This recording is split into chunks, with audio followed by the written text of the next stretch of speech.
You know that feeling, don't you? That persistent hum just beneath the surface of everything you do. It's not always a scream, sometimes it's just a whisper, but it's there. The feeling that you're constantly juggling too many invisible balls, each one representing a deadline, a responsibility, an expectation, sometimes from others, most often from yourself. It's the knot in your stomach that tightens when your phone buzzes with an unfamiliar number.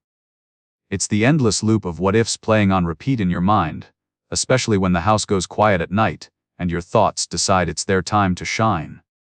For so many of us, navigating daily life feels less like walking a clear path and more like slogging through deep, heavy mud, burdened by an impossibly heavy backpack. Not a physical one, no, but an invisible one, strapped so tightly to your shoulders, it's become an insidious part of your very being. Every single worry about the future, whether it's your career, your relationships, your finances, or just tomorrow's to-do list, every lingering regret from the past, every perceived inadequacy that whispers in your ear, every unanswered email, every judgment, real or imagined, from people you know, or even don't know. They're all carefully packed inside. Each "I should have done more," each "what if they think," each "I'm not good enough," each self-critical thought becomes another stone, another heavy, jagged shard adding to the unbearable load that seems to grow heavier with every passing day. You feel it, right? That persistent dull ache between your shoulder blades, the constant tension in your jaw that you only notice when you clench your teeth, the shallow breath that never quite feels like it fills your lungs. It's more than just mental fatigue, it's a physical drag, a constant, low-grade exhaustion that no amount of sleep seems to genuinely fix. It feels like you're carrying the literal weight of the world, or at least, your own intensely personal corner of it, on your back, day in and day out. And sometimes in those quiet moments, you just yearn for a profound, absolute moment of release. A moment where you could just stop. Just for a second, truly let go. What if you could just set it down? Not forever maybe, not abandoning your fundamental responsibilities or ignoring important challenges, but truly, deeply, deliberately release the grip of that overwhelming burden. Visual slow-motion shot of a person, looking visibly strained and burdened, eyes downcast, their shoulders slouched. They then, with a slow, deliberate movement, unclip the imaginary straps of a very heavy, worn canvas backpack. The straps slip from their shoulders, the bag tumbles slowly, gracefully, almost weightlessly, to the ground with a soft, satisfying thud. Relief visibly washes over their face. Their shoulders relax, their posture straightens, and they take a deep, full breath for the first time in what feels like forever. The camera lingers on the newly empty space where the bag was, then on their face as a gentle smile begins to form. That moment. That profound, almost shocking lightness that floods your system. It feels like a fantasy, doesn't it? A dream whispered on the wind, something too good to be true. But what if I told you that very moment of profound relief, that tangible ability to consciously, mindfully, and powerfully set down the burdens that no longer serve you, is not just attainable, but it's a fundamental human skill you can learn, a deep freedom you can reclaim. Over the next hour, we're going to embark on a vital journey together. This isn't about dismissing your feelings, or about offering quick fixes or empty, unachievable promises.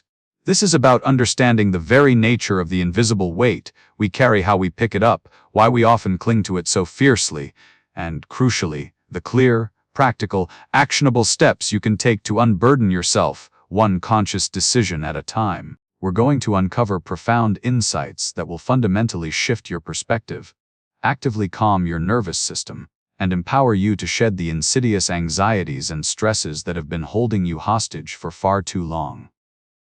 My goal, our shared goal for this time, is to help you find that clear path to freedom, to walk away from this video feeling measurably lighter, undeniably more present, and truly, deeply, at ease in your own skin. This isn't just about managing stress, it's about fundamentally transforming your relationship with it, and with yourself. It's about discovering, practicing, and mastering the profound art of letting go. Letting go. It sounds so utterly simple, doesn't it? Just release it, move on, forget about it.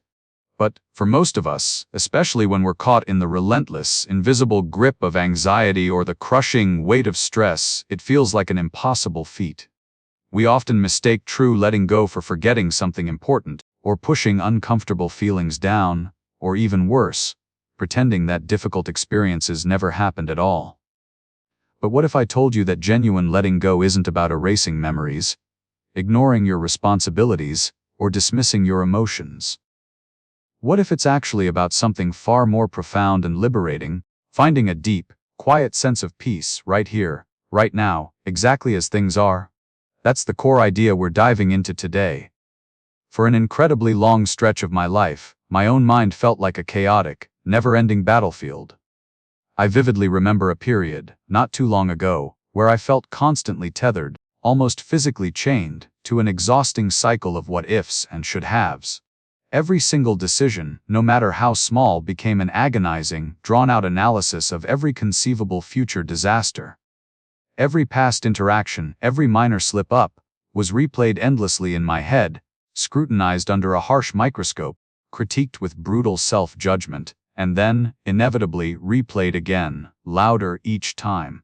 My thoughts felt less like an internal monologue and more like a deafening swarm of angry bees, buzzing relentlessly around my head, never settling, never allowing me even a single moment of quietude or calm. I'd wake up already feeling utterly exhausted, my stomach a tight, churning knot of apprehension, burdened by the crushing weight of hypothetical problems and potential catastrophes that hadn't even begun to materialize. Sleep was a rare and precious luxury I often couldn't attain, and genuine joy, that feeling of lightness and wonder, felt incredibly distant, always overshadowed by an impending, pervasive sense of doom. In a perverse way, I was convinced that if I stopped worrying, if I let go, I'd somehow become irresponsible, unprepared, or perhaps even lose my edge.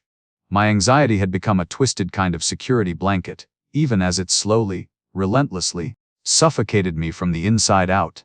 Then, quite unexpectedly, through a series of profound personal discoveries, insights that, at the time, felt utterly revolutionary and life-altering to me, my entire perspective on stress, worry, and even my own identity began to undergo a monumental shift. It wasn't about suddenly transforming into some enlightened Zen master overnight, or magically having all my problems vanish into thin air. Far from it.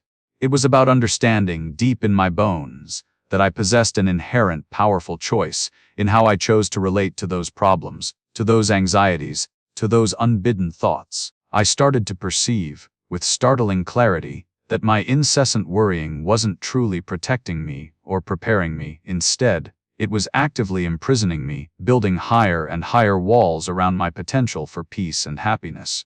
The core principles I began to absorb weren't about discarding reality or pretending difficulties didn't exist, but about radically reframing my entire engagement with that reality.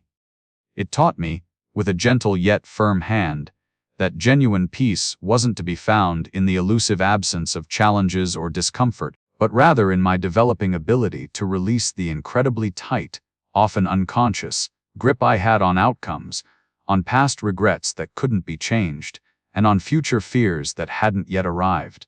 It was about learning the delicate art of accepting what I genuinely couldn't control, training myself to respond thoughtfully instead of merely reacting impulsively, and cultivating the profound practice of truly being present in each unfolding moment.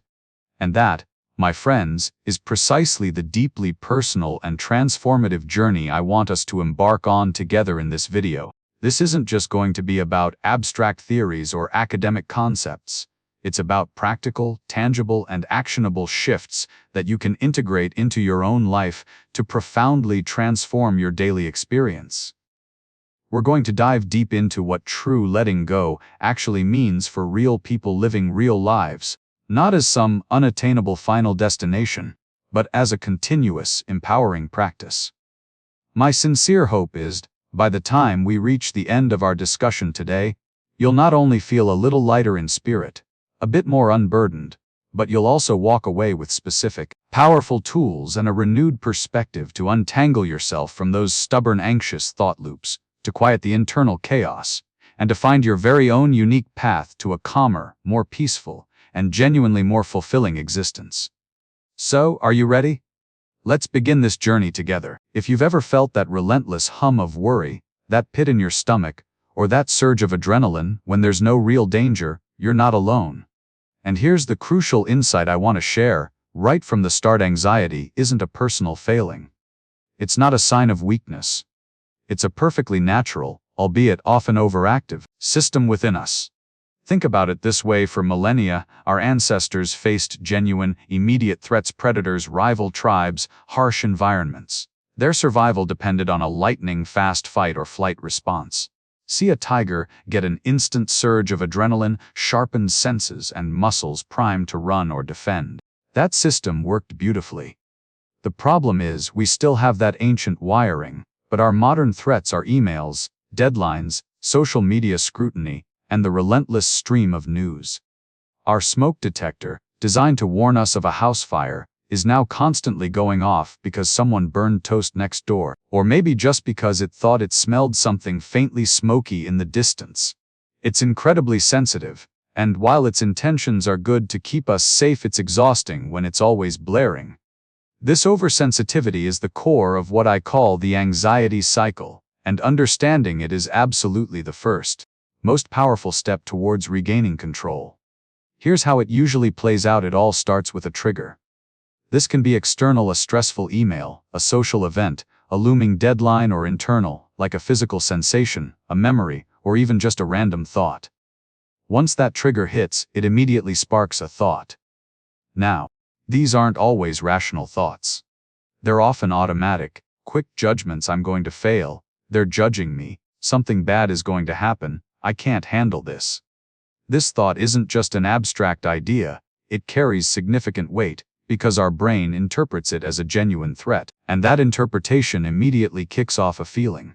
This is where the physical and emotional sensations of anxiety surge in: a racing heart, shallow breathing, sweaty palms, stomach knots, a sense of dread, irritability, restlessness.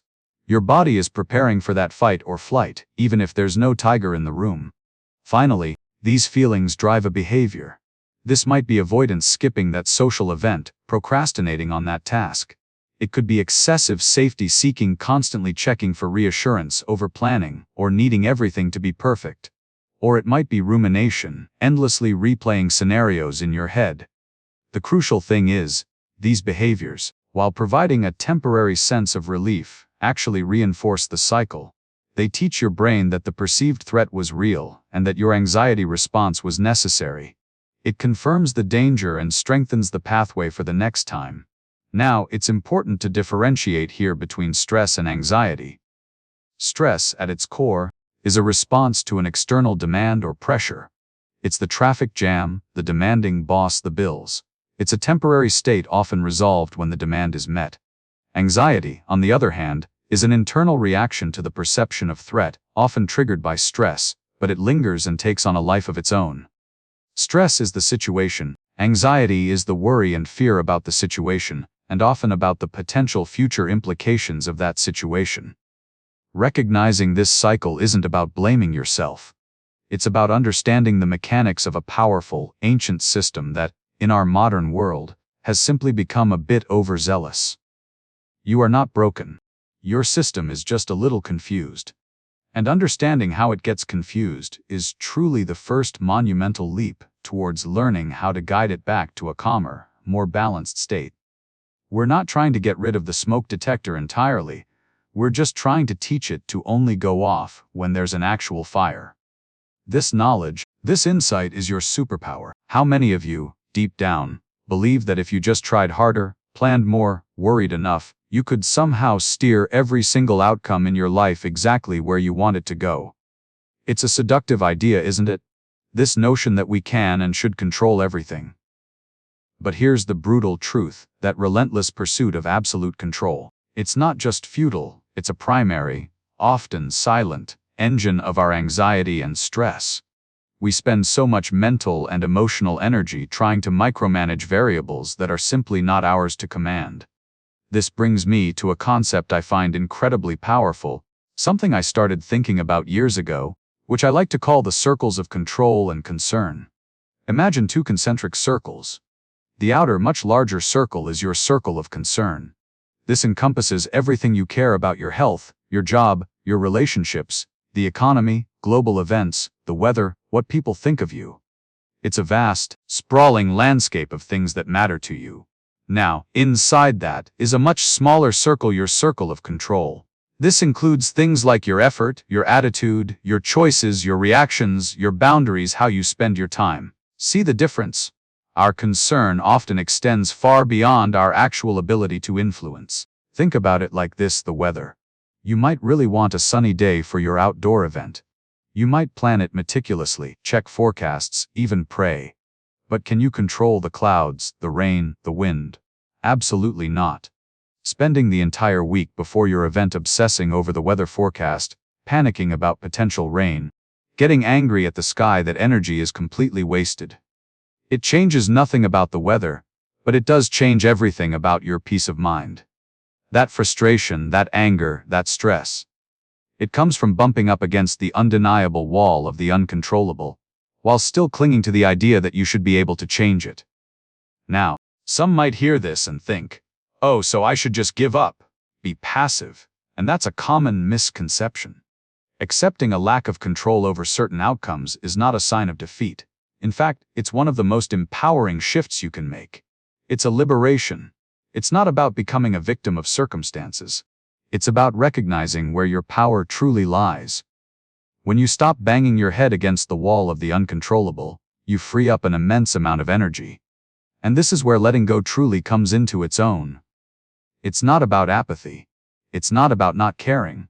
It's about consciously and strategically redirecting that precious, finite energy from the vast circle of concern into your much smaller, but incredibly impactful, circle of control. Instead of stressing about the rain, you focus on planning for a beautiful indoor alternative. Instead of worrying about what your boss might think, you focus on doing your absolute best work. Communicating clearly, and managing your own responsibilities. It's about understanding that your power isn't in manipulating every external factor, but in mastering your internal world, your responses, your effort, your perspective. When you shift your focus to what you can influence, that's where true agency and peace begin to blossom. And that, my friends, is not defeat, that is strategic power. This one, for me, is the absolute heart of finding true peace, and it's a concept that's transformed how I navigate my own anxieties. We're talking about the incredible, often underestimated, power of the present moment. Think about it. Where does anxiety truly live? It's rarely right here, right now, in this very second. No, anxiety is a master time traveler. It drags us into the future with a relentless barrage of what ifs. What if this happens? What if I fail? What if they think that? Or it yanks us into the past with the heavy weight of if-onlys. If only I had done this differently. If only I hadn't said that. Our minds are incredible machines, capable of vast imagination and complex thought, but this very capability, unchecked, becomes a source of immense stress when it perpetually pulls us away from the only reality we ever truly have: the now. The past is gone, the future isn't here yet. The only place you can ever be is right now. And the antidote to this mental time travel. It's a practice, a gentle art, called mindfulness. It's not about emptying your mind or becoming a monk. It's simply about paying attention, on purpose, to the present moment, without judgment. It's about anchoring yourself, truly grounding yourself in the here and now. So, let's try something together, just for 30 seconds. A quick grounding exercise. Find a comfortable position. Take a gentle breath in, and let it out. Now, look around you. Name 5 things you can see. Pause briefly now. 4 things you can hear. Maybe the hum of your computer, traffic outside, your own breathing. Pause next. 3 things you can feel. The fabric of your clothes against your skin, your feet on the floor, the air on your face. Pause now. 2 things you can smell. Maybe nothing distinct, maybe a faint scent. Just notice. Pause, and finally, 1 thing you can taste. Or, if nothing comes to mind, just notice the sensation of your breath entering and leaving your body. Pause. How do you feel? Even that brief pause, that deliberate shift in focus, can bring you back. It's a reset button. You see, we live in a world that constantly rewards doing. We're always planning, always achieving, always multitasking. And while ambition has its place, we often forget the crucial importance of being. Just being. Not striving, not judging, not planning the next 5 minutes, but simply existing in this exact moment. It's a profound difference between being swept away by the current of life, constantly trying to steer, and simply floating, observing, and trusting the flow. When you're constantly doing or planning, you're living in the future. When you learn to simply be, you unlock the present. And the most accessible, always their anchor for this being. Your breath. It's the one constant, rhythmic motion that is always happening right now. You don't have to change it, just observe it. Feel the cool air coming in, the warmth leaving. Notice the gentle rise and fall of your chest or belly. When your mind inevitably starts to wander, and it will, that's what minds do gently, without judgment, bring your attention back to the sensation of your breath. Each breath is an opportunity to let go of the mental noise, to release the grip of the past and the pull of the future, and to simply arrive, fully and completely, in this precious present moment. This isn't just a coping mechanism, it's a way of reclaiming your peace, one breath at a time. Today, we're diving into something truly transformative, something that clicked for me in a big way. Chapter 4: Acknowledging your thoughts, not fighting them. If you've ever felt trapped by a relentless stream of worries, this one's for you. How many of us, when an anxious thought pops up, immediately try to push it away? We tell ourselves, "Don't think that, that's stupid," or "I shouldn't be worried about this." It's a natural instinct, right? We want the discomfort to stop. But here's the kicker, and it's a profound one: fighting your thoughts, suppressing them, actually makes them stronger. It's like trying to hold a beach ball underwater. The harder you push, the more force it gathers to burst back up. Instead of fighting, what if we tried something different? Imagine for a moment that you are the vast, boundless sky, and your thoughts, all of them, the anxious ones, the fleeting ones, the happy ones, the sad ones, they are just clouds. They drift in, they linger for a bit, and then they drift out. You, as the sky, are never harmed by the clouds. You don't try to grab them, change their shape, or make them disappear. You simply exist, observing their passage. This is perhaps one of the most powerful mental shifts you can make. You are not your thoughts. You are the space in which your thoughts occur. You are the observer, not the content of the observation. So, how do we practice being the sky? One incredibly effective technique is to label your thoughts. When an anxious thought arises, let's say, "I'm going to fail that presentation," instead of engaging with it, or fighting it, simply say to yourself, silently or aloud, "I am having the thought that I'm going to fail that presentation." Or even more simply, "I am noticing a thought about failure." What does this do? It creates a tiny but crucial bit of distance. It shifts you from being in the thought to observing the thought.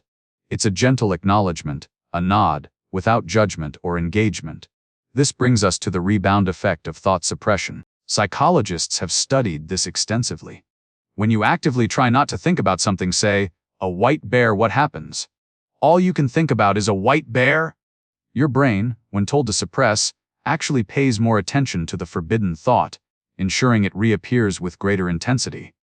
Acknowledging a thought, however, even just by labeling it, drains it of that rebellious energy. You're not saying the thought is true, or good, or bad. You're just saying, "Hello, I see you. You are here." And ironically, that very act of non-judgmental observation often causes the thought to lose its grip and dissipate on its own. And this is the crucial part. Acknowledging a thought is not the same as believing it. It's not the same as agreeing with it, or feeling compelled to act on it.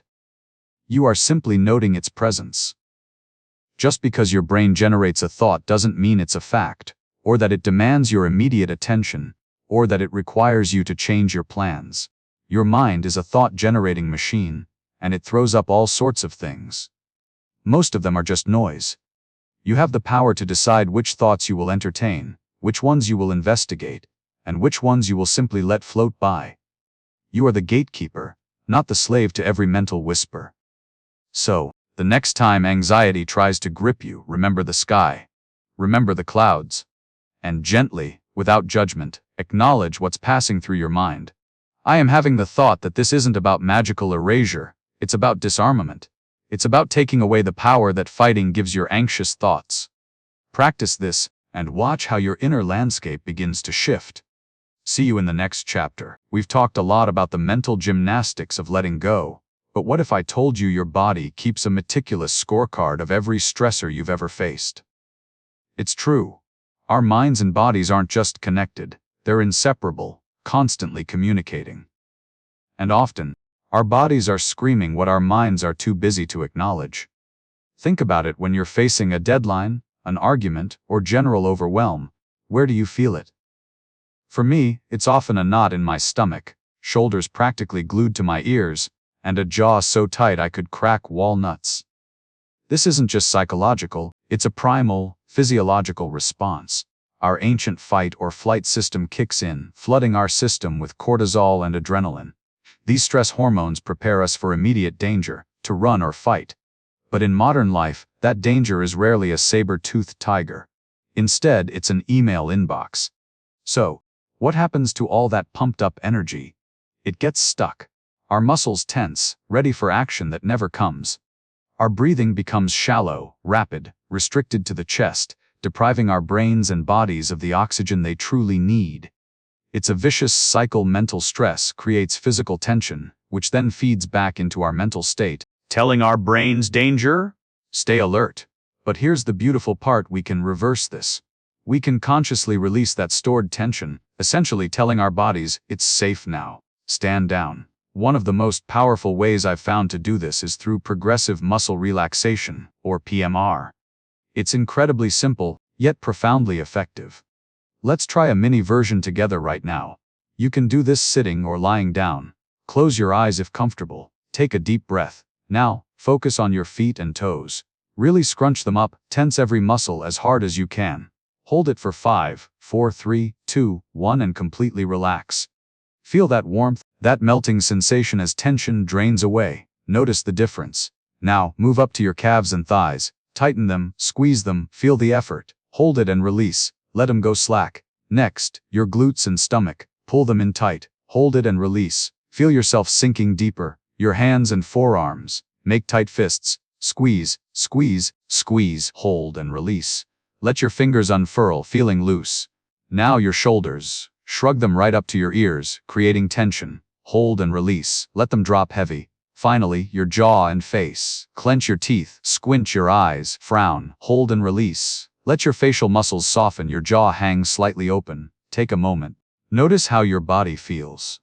This simple act of consciously tensing and then letting go teaches your body to truly relax, showing it the pathway out of chronic tension. Another incredible tool for instant calm is the 4-7-8 breathing technique. Championed by Dr. Andrew Weil, it's a game changer. It works by activating your parasympathetic nervous system, your rest and digest mode, literally telling your body to chill out. Here's how it works: inhale quietly through your nose for a count of 4. Then, hold your breath for a count of 7. And finally, exhale completely through your mouth, making a gentle whoosh sound, for a count of 8. The key is the ratio. Let's try just 1 or 2 cycles. Ready? Inhale through your nose, silently, for 1, 2, 3, 4. Hold your breath 1, 2, 3, 4, 5, 6, 7. Exhale through your mouth with a soft whoosh 1, 2, 3, 4, 5, 6, 7, 8. Feel that?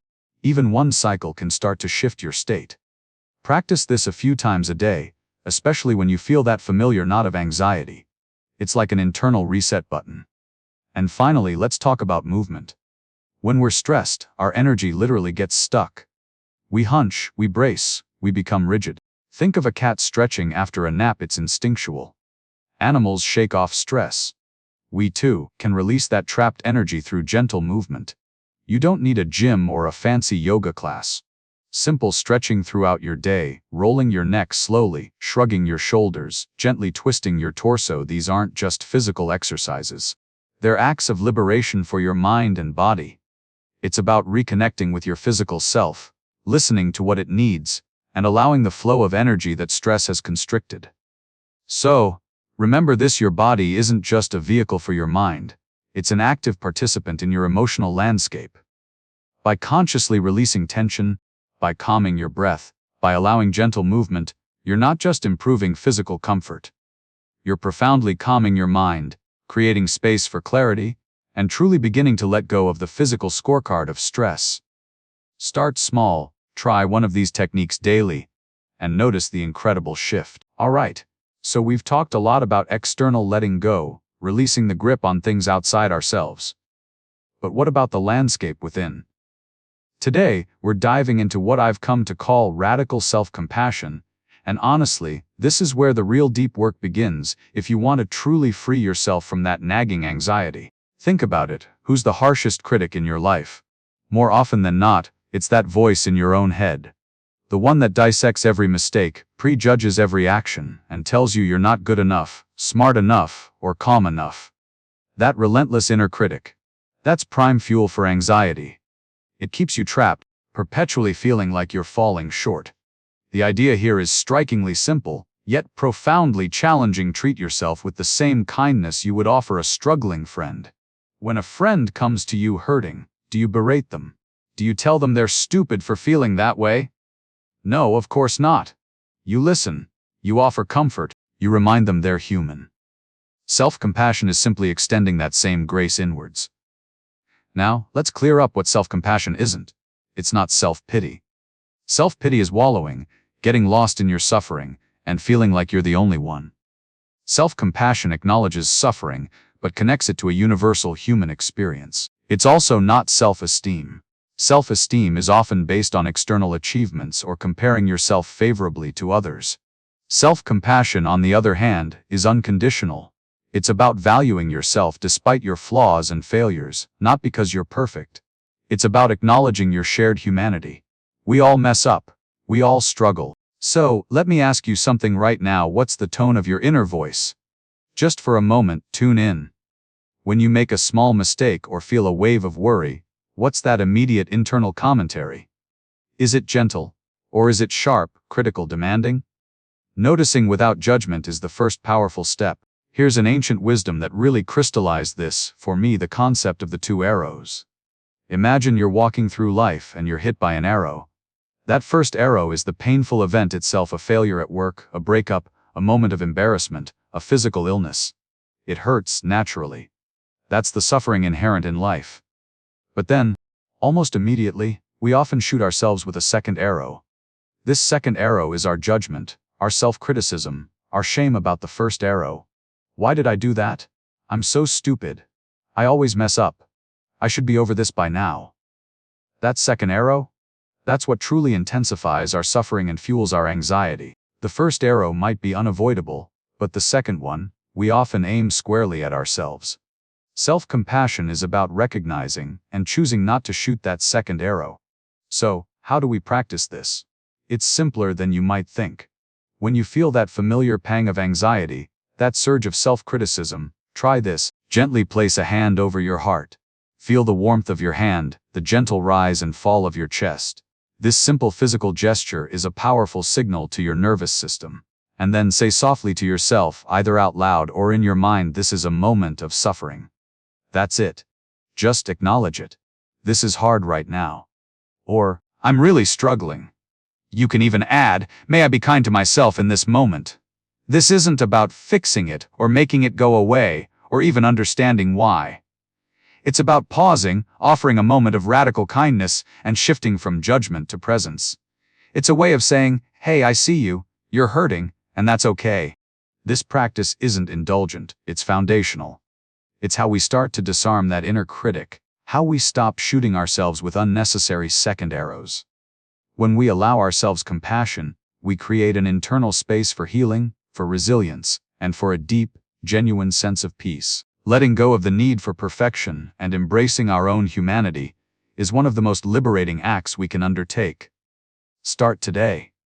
Offer yourself the kindness you deserve. In our journey to a calmer, more authentic life, we often encounter formidable roadblocks that aren't external, but deeply internal. Today we're tackling two of the biggest: the relentless pursuit of perfection and the crushing weight of all those self-imposed shoulds. For so many of us, these aren't just minor irritations. They are the architects of our anxiety, the silent saboteurs of our peace. Think about it. Have you ever started a project, an exercise routine, or even just a simple new habit, only to abandon it at the first sign of imperfection? That's the all-or-nothing thinking of a perfectionist. It's the voice that whispers, if it's not flawless, it's a failure. This mindset doesn't just strive for excellence, it demands impossibility.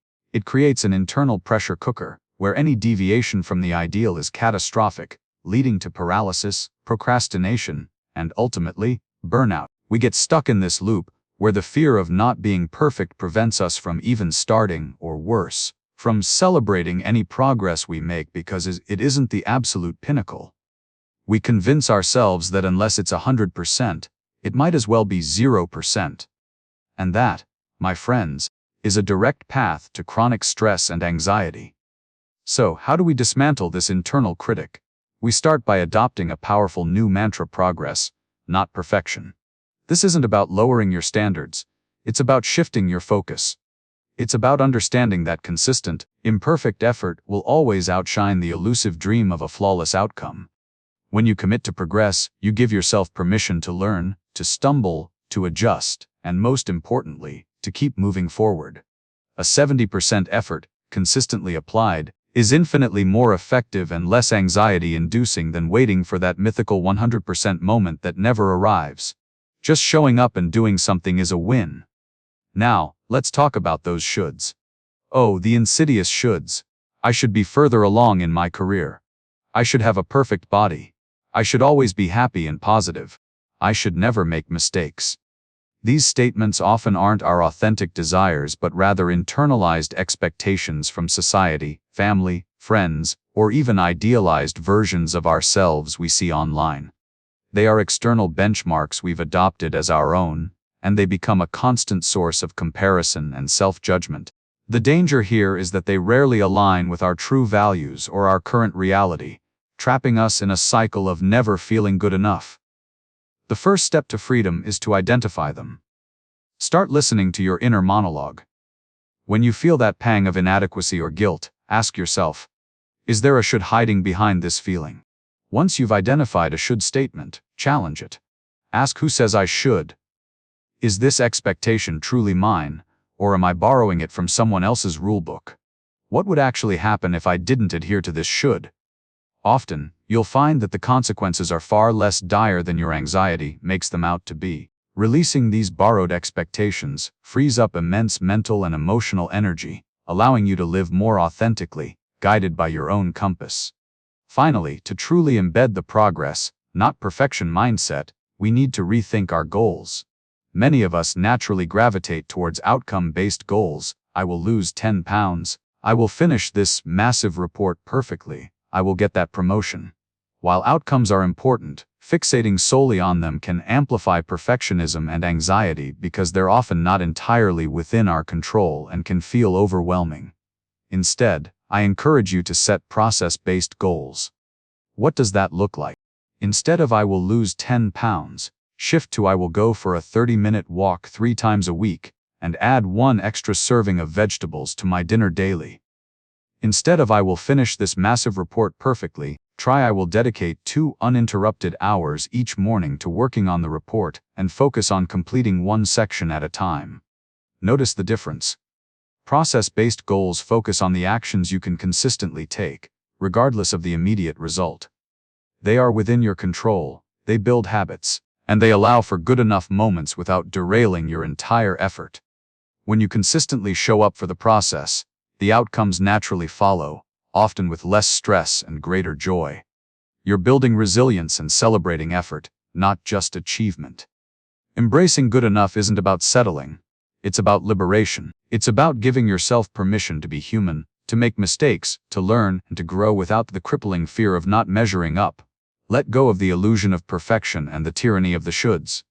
Choose progress. Choose authenticity. Choose peace. You deserve it. This one, for me, has been a profound revelation, truly a game changer in how I approach everything. It's about something we all grapple with, often unconsciously, the relentless urge to tie our entire sense of self, our inherent worth, to external outcomes. Think about it.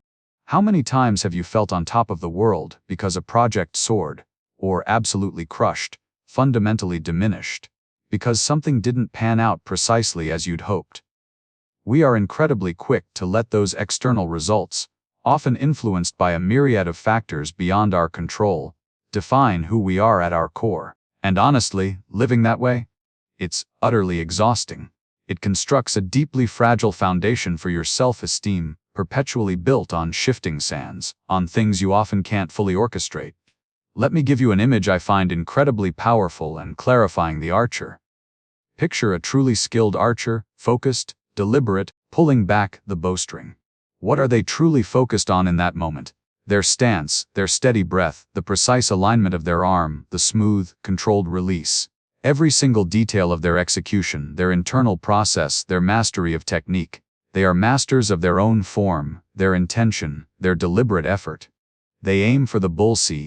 Of course, that's the goal, but they are acutely aware that they cannot control the sudden, capricious gust of wind that might sweep across the field, or a bird that might dart into the path at precisely the wrong moment, or even a microscopic imperfection within the arrow itself. Their profound mastery, their true craft, lies in the unwavering commitment to the process, not solely, or even primarily, in where that arrow ultimately lands. This is precisely where so many of us get stuck, isn't it? We pour our hearts, our energy, our intelligence into something, we release, and then we obsess, agonizingly, over where that arrow lands. And if it misses, even by an inch, or if the target simply vanishes, we take it as a profound, personal indictment of our capabilities, our intelligence, our very identity. That intense, emotional attachment to a specific, predetermined outcome, whether it's securing a promotion, acing an exam, getting a definitive yes from someone important, or launching a successful business is, I've come to realize, a direct, agonizing pipeline to suffering. When our self-worth is literally on the line with every single shot we take in life, fear inevitably takes over. Fear of failure paralyzes us. It prevents us from even drawing the bow in the first place, or it causes us to choke, to falter under immense, self-imposed pressure. We become rigid, desperately clinging to the fantasy of that one perfect result, and inevitably, life, in its glorious unpredictability, throws a curveball. But what if we fundamentally shifted our perspective? What if the true victory isn't about hitting the bullseye every single time, flawlessly, but in the unwavering dedication to the craft itself? What if we radically redefined success? What if we learned to celebrate the effort we poured in, the sheer courage it took to even show up, to step forward and try, and especially, the invaluable lessons learned from every single shot, every attempt, every iteration, regardless of where it ultimately landed? When that arrow flies wide or falls short, it is not, let me repeat, it is not a definitive statement about your inherent worth or your potential. It is simply information. It's a crucial data point. Perhaps your stance needs a subtle adjustment, or your release needs further refining, or maybe you needed to learn that this particular target wasn't the right one for you in the first place. It's a profound chance to learn, to adapt, to grow, to improve.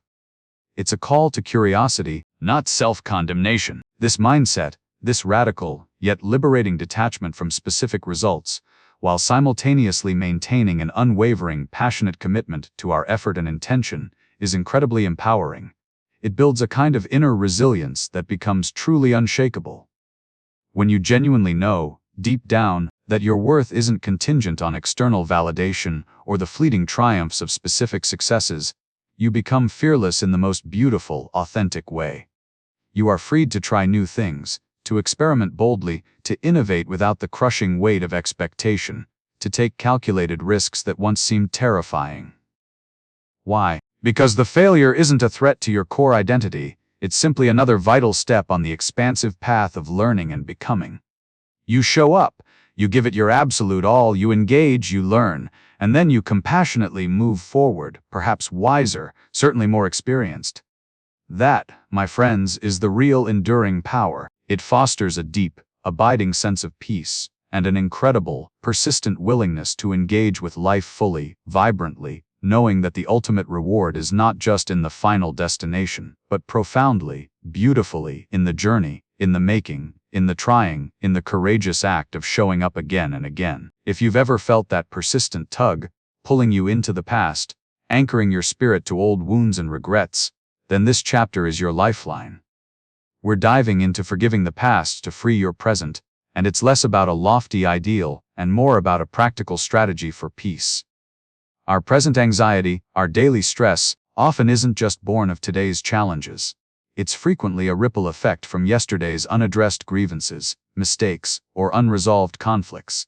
These aren't just memories, they're energetic anchors, keeping us chained, preventing true liberation. It's time to cut those cords. First, let's redefine forgiveness. It is absolutely not about condoning harmful behavior. It's not saying what you did was okay. Not at all. True forgiveness is a deeply personal internal act of releasing the emotional grip that past event or person has on you.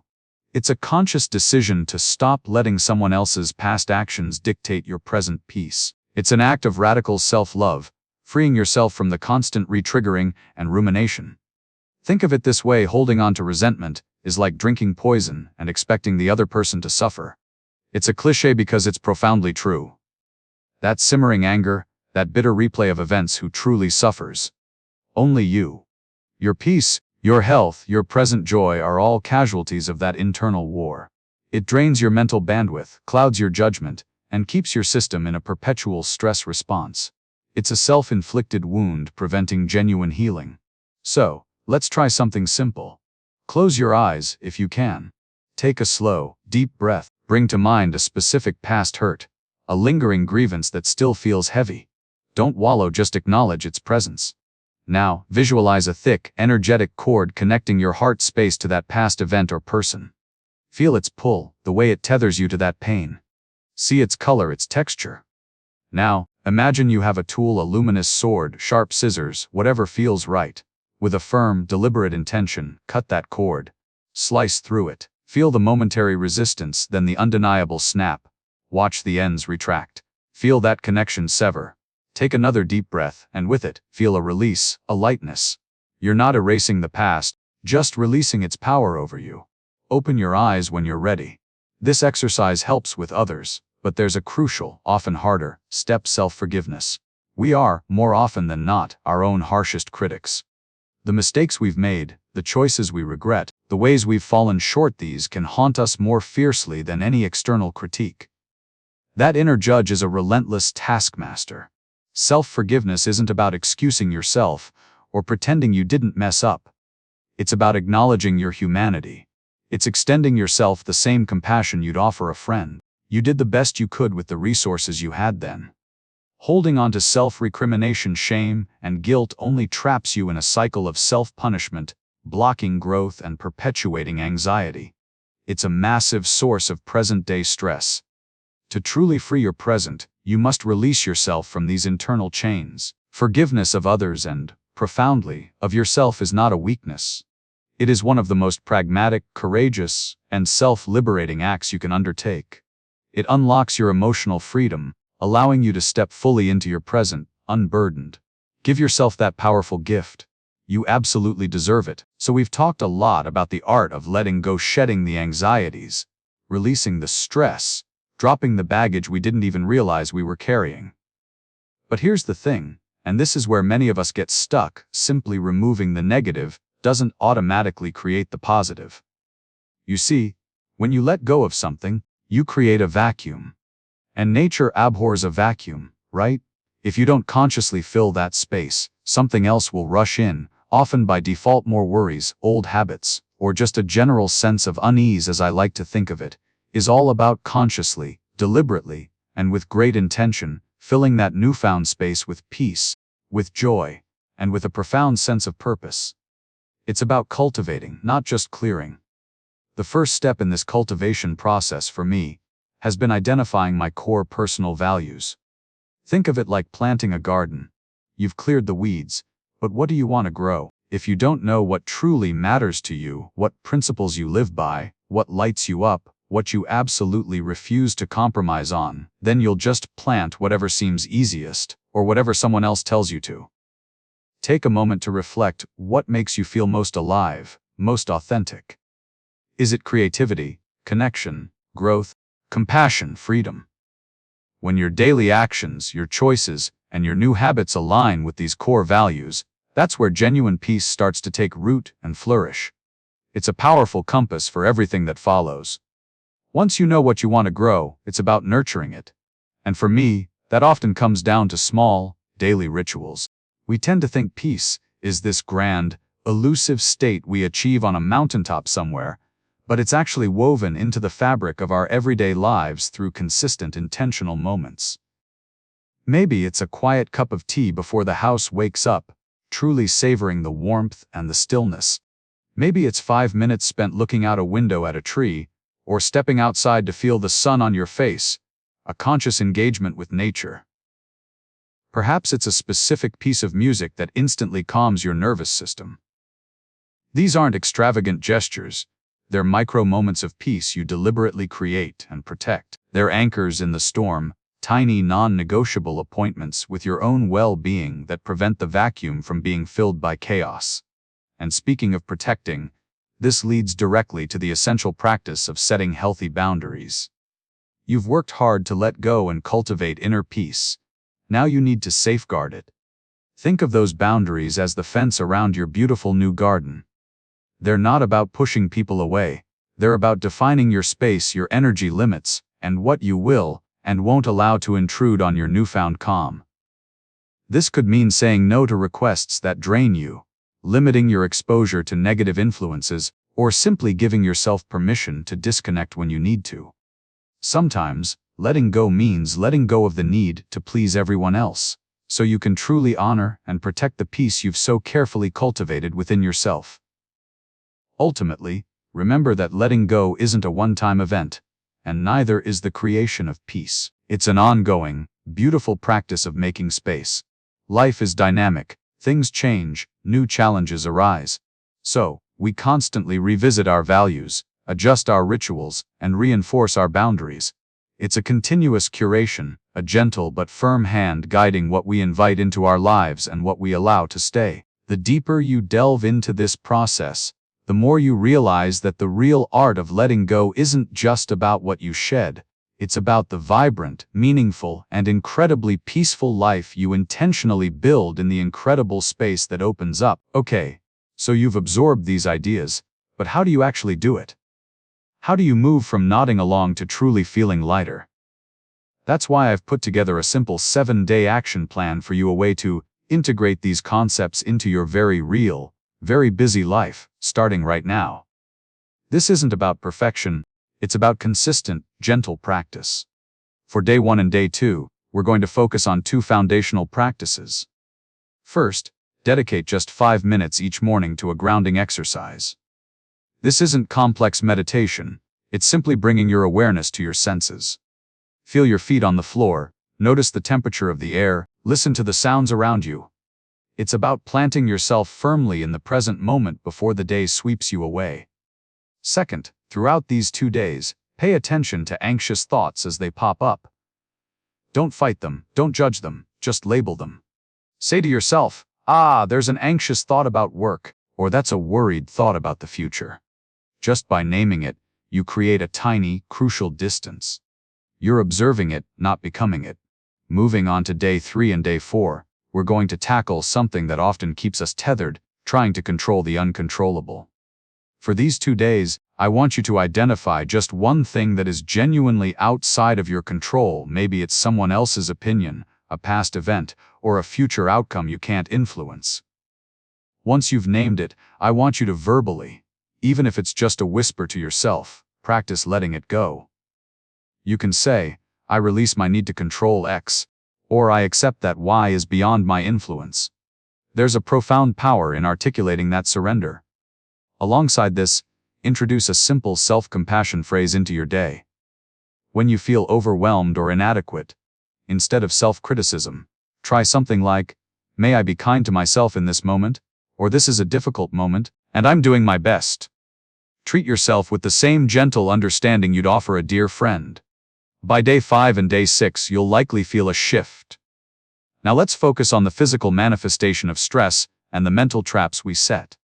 Before bed, spend 10 minutes on either a body scan or progressive muscle relaxation. A body scan is simply bringing your attention to each part of your body, noticing any tension, and inviting it to soften. Progressive muscle relaxation involves tensing and then relaxing different muscle groups. This isn't just about sleep, it's about consciously releasing the day's burdens from your physical self. And during the day, I want you to challenge just one should statement. You know, those insidious thoughts like, I should be more productive, or I shouldn't feel this way. When you catch one, pause and ask, who says I should?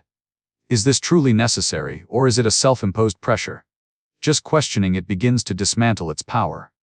Finally, day 7. This isn't about doing more, it's about reflection.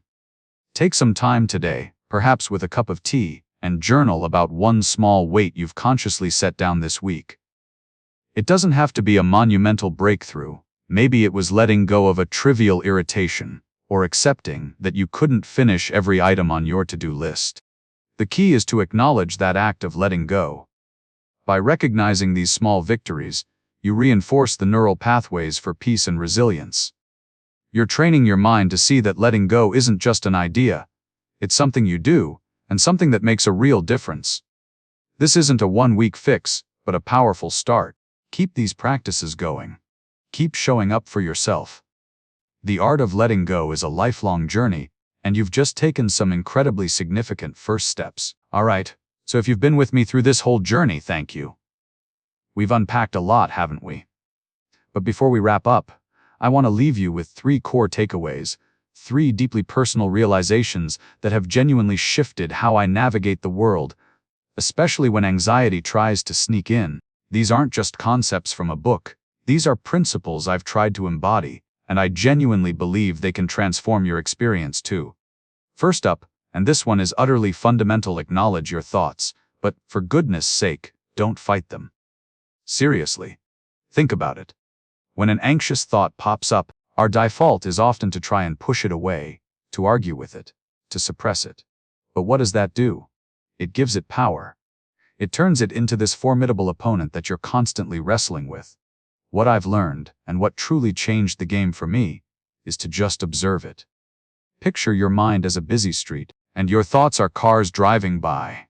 You don't have to jump in front of every car. You can just stand on the sidewalk, watch them pass, and notice them without judgment. Oh, there's a worry about the future. That's a thought about something I can't control. By simply acknowledging its presence, giving it a nod, and understanding it's just a fleeting mental event, you strip it of its command. It's not an instruction, it's just information. And you, my friend, get to decide whether to engage with that information or let it drift on by. This small shift creates an immense space between you and your anxiety, a space where you can actually choose your response. It's profoundly liberating. My second big realization, and this has been a huge weight lifted: control your focus, not the world. Honestly, how much energy do we exhaust trying to manage every single variable in our lives? We try to predict outcomes, influence people, prevent misfortunes that are often far beyond our reach. It's an impossible, frustrating, and ultimately futile endeavor. Here's the truth: you can't control external events, and you certainly can't control other people. But what you do have absolute dominion over is your own attention. Your focus is your superpower. Where you direct it, that's where your energy goes, and that's where your power truly lies. So, instead of trying to micromanage the unpredictable chaos of life, pull your focus inward. Direct your energy towards what you can influence: your effort, your attitude, your immediate actions, your reactions. It's about accepting the vastness of what's outside your control and fiercely guarding the tiny, but incredibly potent, sphere of what is within it. When you shift from trying to bend the world to your will to mastering your own internal compass, everything changes. You stop feeling like a victim of circumstances and start feeling like the deliberate architect of your own experience. That, for me, is true empowerment. And finally, the third anchor that grounds everything we've talked about, presence and compassion, are your absolute strongest allies. Anxiety, by its very nature, loves to pull us out of the present moment. It drags us into the what-if scenarios of the future or the if-only regrets of the past. But where does life actually happen? Right here, right now. This breath. This moment. So, a constant practice for me has been to gently bring myself back to the now. Whether it's feeling my feet on the ground, noticing the sounds around me, or just focusing on my breath, grounding myself in the present, is like hitting a reset button on the anxious loop. And as you embark on this journey, please remember to treat yourself with profound kindness. We are often our own harshest critics. We judge our anxious thoughts, our stumbles, our imperfections. But this entire process of learning to let go is not about achieving some state of perfect calm overnight. It's a practice. It's messy. There will be days you feel like you're doing great, and days you feel like you're back at square one. And in those moments, especially, extend yourself the same understanding, patience, and compassion you would offer a dear friend who was struggling. Because you are on a courageous path, and you deserve every ounce of kindness you can muster, grounding yourself in the present and holding yourself with compassion. That's your unbreakable foundation for a freer, more peaceful life. So there you have it. My 3 core takeaways. I really hope these resonate with you as deeply as they have with me. Keep these principles close and remember, letting go isn't about giving up. It's about gaining everything. All right, we've journeyed quite a bit today, delving into the profound, almost revolutionary freedom that blossoms when we truly understand the art of letting go. It's not about indifference, remember, but about making conscious, intentional space for what genuinely serves your peace and purpose. This isn't just a fleeting thought, it's a profound, life-altering practice, a muscle we build with every gentle release, every mindful choice, every single day.